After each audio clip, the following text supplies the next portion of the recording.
Hi, it's Andy here at Red Door Homes, and I just wanted to do a quick interview with Caroline Meek, the property manager here, to see where we are 1 month on from a tenant fee ban. So 1 month on, Caroline, what have you seen so far?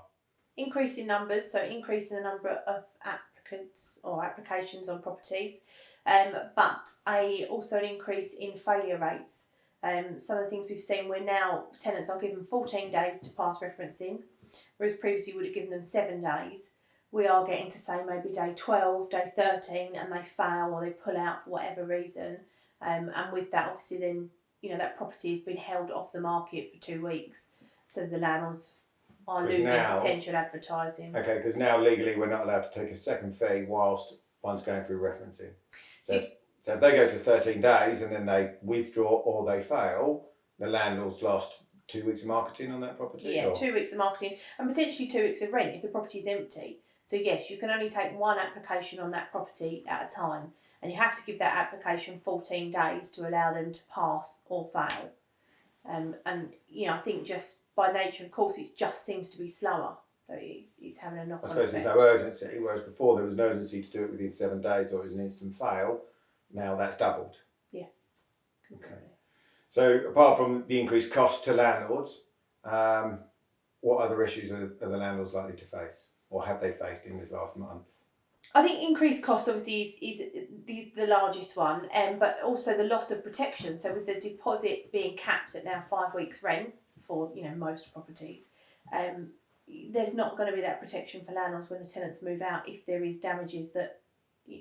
And if you consider that costs have increased everywhere, so landlords' costs have increased, but if you look at contractors' costs, so if you get a cleaner in, you get a painter in, materials go up year on year, labour goes up year on year, so that tenant might pay 5 weeks deposit now, move out in 3 years' time and there's damages, the cost of what it would be to, say, replace that carpet now, in 3 years' time it will be increased.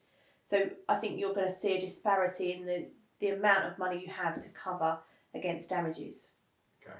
So are you seeing an increase in rental protection and legal cover? Is that much more important now? Yes. I mean, I think we've always promoted it very heavily here to say to landlords they need that protection. But 100% across any property, if any landlords had said they don't want to take rent protection for whatever reason since the fee ban, then I am very much explaining the pitfalls they might face. So for sure, if you are renting a property out from the June 1st, you need rent protection. You need that extra protection. And I guess the same with the inventory. I know it's one of the things lots of landlords don't necessarily want to go for an inventory, but and more important now with the reduced or with the cap on inventory on deposits. Yeah, I think it remains still to be the same of importance, but obviously I think landlords are looking at costs and going, okay, can I save money by not having that done? And you may save an initial cost up front, but it is not going to save you at the end, because without an inventory and a detailed third-party inventory, you won't get a claim on the deposit. You will not win a successful claim, and that's just where it is. So in short, in the last 30 days, Caroline, are you in favour of the fee ban? No, obviously we work for the landlords, so I think it's having a negative effect for the landlords. So no, I don't think it's going to do the market the justice it should, or it was predicted. Okay, but that's negative for tenants as well, I guess. If rents are going up and they're cutting costs, so they're not going to be doing the maintenance that perhaps is required on houses? Yeah, I think it's definitely going to push rents up without a doubt, because landlords' costs are significantly increasing. I don't think landlords will not do maintenance. You're obviously going to get some rogue landlords, obviously, but we hopefully will. But only essential stuff, maybe not stuff that would cosmetically be done before. Yeah, definitely. But also this may encourage landlords to sell properties, so there may be then less rental properties available to move into.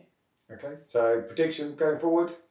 Rents are going to go up. More properties are going to go up for sale, and I think it's going to have a really reverse effect of what they expected it to be, because I think demand will be high, supply will be reduced, and with that, obviously, with the rents will reflect that. So there you have it. There's our, in a nutshell, 30-day tenant fee ban update, and we'll come back to you probably another 30 days, maybe 60 days, just to see if anything's changed. Thanks very much for watching. We'll catch up with you soon.